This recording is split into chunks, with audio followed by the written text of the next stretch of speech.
Hello nurses, let's discuss the most popular questions of ICU or CCU at interview. The first question is the drug of choice for cardiogenic shock and the answer is dopamine. Dopamine is the emergency drug given at 3 to 8 microgram per kg of body weight to treat the cardiogenic shock and also the renal perfusion. Then the modes of ventilation. So there are basically four modes. First is the CMV mode, the control mandatory ventilation mode. Second, AC mode, the assist control mode. Third is the IMV mode, intermittent mandatory ventilation, and fourth is the SIMV mode or the synchronized intermittent mandatory ventilation. There is another mode known as the weaning mode or the spontaneous breathing mode. Then the indications for using a defibrillator are firstly for the shockable rhythm like for pulseless ventricular tachycardia and ventricular fibrillation, and for the non-shockable rhythm like if the patient is having asystole or a flat line, a pulseless electrical activity, then we use defibrillator, and also for cardioversion we use defibrillator.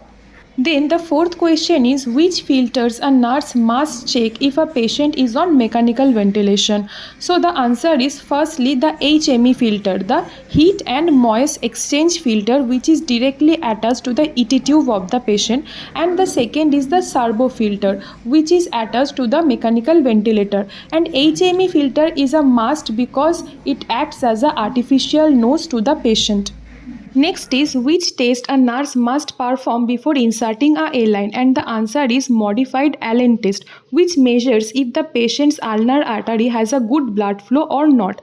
Basically, arterial line is inserted in the radial artery and a positive Allen test shows the ulnar artery has a good blood flow, so we can easily insert the A-line at the radial artery. Then the sixth question is what is the maximum time of doing ET tube suctioning, and the answer is 5 to 10 seconds.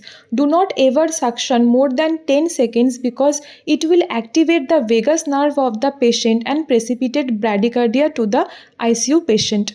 Then the seventh question is which sites are preferred for the central line insertion, and the most preferred sites are the IJV, the internal jugular vein, and then the subclavian vein and the femoral vein.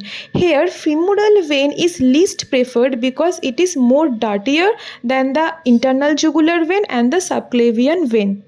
And in this video, the last question is which drug is used in case of a central line flush, which is very important for an ICU patient, and the answer is heparin. Heparin is the anticoagulant which we used in case of a central line flush. You have to know that we also use heparin and normal saline at 1:1 ratio for the CVP monitoring by a manometer. So I think it helps a little. So thank you so much.